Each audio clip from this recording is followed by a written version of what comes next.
Industry में हर कोई अपनी ही बीन बजा रहा है। जहां एक तरफ कोई कहता है कि फ्रूट्स खाली पेट खाने चाहिए, तो दूसरा ऐसे काउंटर करते हुए कहता है नहीं नहीं, फ्रूट्स तो खाना खाने के बाद खाने चाहिए।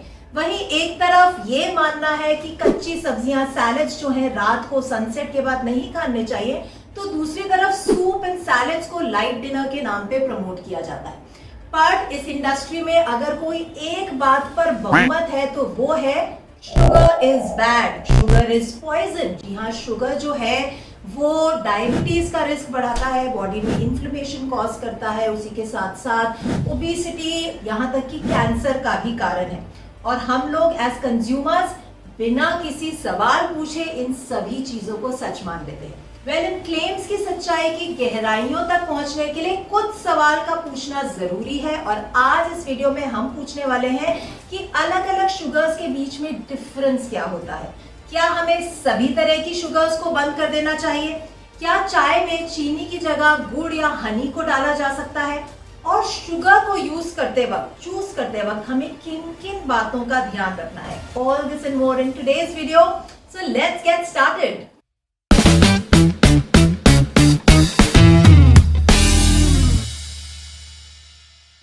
फूड इंडस्ट्री आज एक $80 मिलियन इंडस्ट्री है, और ये सिर्फ दो ही कंपोनेंट्स पे थ्राइव करती है, आपका डर और आपका कंफ्यूजन। एक तरफ ये आपको चीनी से डराती है और वहीं दूसरी तरफ आपको इतने सारे ऑप्शंस देती है, गुड़, honey, molasses, agave, maple, brown sugar, coconut sugar. ये तमाम ऑप्शन से भी अगर आप डर रहे हैं क्योंकि इनमें कैलोरीज हैं, तो आपके लिए और ऑप्शंस हैं जैसे कि low sugar, no sugar, artificial sweeteners. और ये तमाम जो आर्टिफिशियल स्वीटनर्स हैं ये हेल्थ क्लेम्स के साथ आते हैं, क्योंकि इनमें कैलोरीज नहीं है, तो ये ऑटोमेटिकली क्लेम करते हैं कि ओबेसिटी के एपिडेमिक को घटाते हैं, वेट लॉस को प्रमोट करते हैं। पर ये आज तक तो किसी भी हेल्थ क्लेम्स पे खरे नहीं उतरे। दुनिया में आज insulin resistance, metabolic syndrome, obesity, diabetes, cancer जो है बढ़ता ही चला जा रहा है। तो बहुत ज्यादा जरूरी है ये समझना कि अलग अलग टाइप के शुगर्स में एक्चुअली डिफरेंस क्या है। देखिए, शुगर केन की प्रोसेसिंग के अलग अलग स्टेजेस पे हमें different types of sugar options मिलते हैं। सबसे पहले मोलासेस, गुड़, ब्राउन शुगर, खांड, उसके बाद मिश्री, चीनी, ये एक प्रोसेसिंग का वेरिएशन है।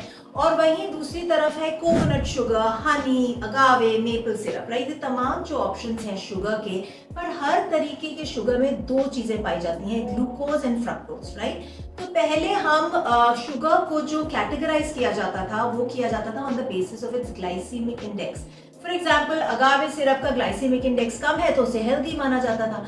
पर जैसे जैसे रिसर्च हुई और देखा गया कि फ्रक्टोज जो है हमारी बॉडी में आज की डेट में इतने सारे पैकेज प्रोसेस्ड सोर्सेज से आ रहा है, एंड बॉडी में फ्रक्टोज जो है यूरिक एसिड बढ़ा रहा है, उसी के साथ साथ ट्राइग्लिसराइड्स बढ़ा रहा है, इंसुलिन रेजिस्टेंस को फ्यूल कर रहा है।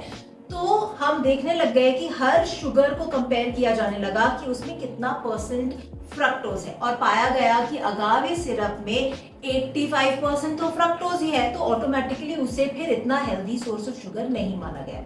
नाउ एज अ ले पर्सन, आप और मैं ये तो नहीं समझ सकते ना कि हर शुगर पे पहले हम देखें कि कितना परसेंट ग्लूकोज है, कितना परसेंट फ्रक्टोज है।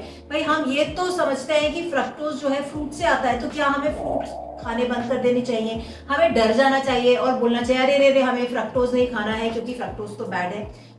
बिल्कुल भी नहीं। देखिए, फूड एंड न्यूट्रिशन एक बहुत डीप साइंस है, और 30 सेकेंड्स की रील्स या व्हाट्सएप यूनिवर्सिटी के मैसेजेस द्वारा इसे समझना बिल्कुल ही नामुमकिन है।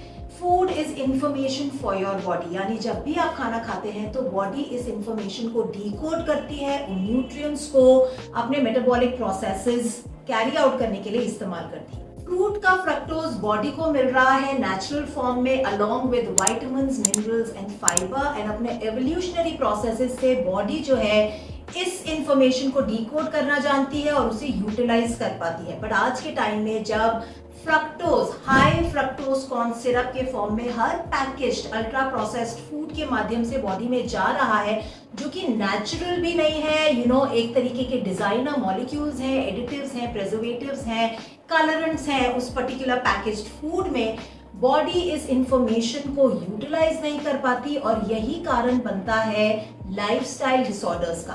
So please eat your fruit, eat them seasonal, just one caution, don't juice them, right. So fructose में तो हमें क्लैरिटी मिल गई। आइए आगे बढ़ते हैं। और दूसरी जो मेन कंसर्न लोगों की होती है कि भाई कौन से सोर्स ऑफ शुगर में कम कैलोरीज है और न्यूट्रिएंट्स ज्यादा हैं। जी हाँ, अक्सर लोगों का मानना है कि ब्राउन शुगर या गुड़ जो है उसमें चीनी के कंपैरिजन में कम कैलोरीज होती हैं और क्योंकि ये लेस प्रोसेस्ड है तो इसमें न्यूट्रिएंट्स जो है थोड़े ज्यादा होते हैं। First thing first, sugar is a sugar, यानी सभी तरीके की जो शुगर्स हैं उनमें लगभग सेम कैलोरीज ही होती हैं।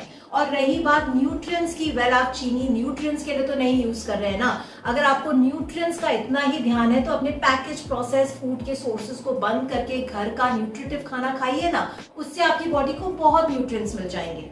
समझने की बात यह है कि हर तरीके की शुगर की अपनी एक कैरेक्टरिस्टिक प्रॉपर्टी होती है और उसी हिसाब से हमारी एंशिएंट विजडम में इन तमाम अलग अलग शुगर्स का इस्तेमाल समझाया गया है जो हम आज की डेट में बिल्कुल ही नजरअंदाज करें। जी हाँ, चीनी जो है कूलिंग होती है और इसीलिए समर्स में यानी तपती धूप में, गर्मियों में शिकंजी में या लस्सी में चीनी का इस्तेमाल किया जाता है ताकि ये हमारे बॉडी के कोर बॉडी टेम्परेचर को लो रखे। वहीं गुड़ जो है बॉडी को वार्म रखता है और एंशिएंट विजडम के अनुसार गुड़, पट्टी, चिक्की, गजक, रेवड़ी, इन सभी चीजों का रिवाज विंटर्स में है जो कि गुड़ से बनती है। वहीं हनी जो है उसे आयुर्वेद में औषधि माना गया है, इसके तमाम मेडिसिनल प्रॉपर्टीज हैं और कफ, कोल्ड, इन तरह के इन्फेक्शंस में हनी का इस्तेमाल किया जाता है। तो हर काइंड ऑफ शुगर का अपना एक सीजन है, अपनी एक हीलिंग प्रॉपर्टी है, अपना एक इफेक्ट है बॉडी पे और हमें माइंडलेसली इन शुगर्स को इंटरचेंज करके इस्तेमाल करना बंद कर देना चाहिए। तो क्या आप शुगर खा सकते हैं? ऑफ कोर्स आप शुगर खा सकते हैं, आपको मेरे परमिशन की जरूरत नहीं है। बट कौन से टाइप की शुगर आपको बिल्कुल नहीं खानी, वो है हिडन शुगर जो आपको मिल रही है package process, ultra process food item से, फिर चाहे वो जैम, जेलीज, कुकीज, बिस्किट्स हो, सॉसेस हो, फ्रूट जूसेस हो, इन शुगर्स को आपको कंप्लीटली बंद कर देना है। तो दिन भर में कितनी शुगर खा सकते हैं? Well, UK diabetes association and WHO की गाइडलाइंस के अनुसार not more than 10% of your daily calorie intake. Now this comes to somewhere around 6 to 9 teaspoons in a day. But frankly, इतनी शुगर तो हम खाते ही नहीं है एक दिन में, राइट? ये जो 6 to 9 टीस्पून शुगर अगर हम खुद अपनी चाय में, शिकंजी में या हलवे में डालेंगे तो हम इतना चीनी तो एक दिन में कंज्यूम ही नहीं करते। हमारा ज्यादातर जो शुगर इंटेक होता है वो हिडन शुगर के फॉर्म में होता है। इसीलिए कोशिश कीजिए कि नॉर्मल चाय, कॉफी में आप 1 से 2 चम्मच इन एंटायर डे आप यूज कर सकते हैं। The key word is moderation. अगर आप बाहर की पैकेज प्रोसेस शुगर्स को बंद कर देंगे तो आप अपनी चाय का स्वाद लेते हुए चीनी वाली चाय भी पी सकते हैं। So what about artificial sweeteners? Well, say no to artificial sweeteners. जी हाँ, WHO द्वारा रिलीज गाइडलाइंस इन 2023 में क्लियरली बताया गया है कि artificial sweeteners are not good for our health. Shocked? Well, don't be, क्योंकि अगले ही हफ्ते मैं आपके लिए लेकर आ रही हूँ एक insightful, revealing video on why artificial sweeteners are bad for you। पर अगर आपने अभी तक मेरे चैनल को सब्सक्राइब नहीं किया है तो जायज़ सी बात है कि इस वीडियो का नोटिफिकेशन आप तक नहीं पहुंचेगा।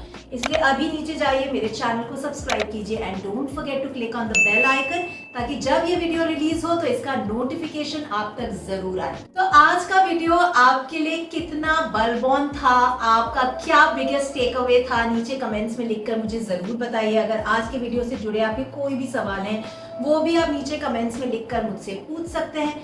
मैं आपसे मिलूंगी अगले हफ्ते। Till then you take care, eat well, live well and be healthy.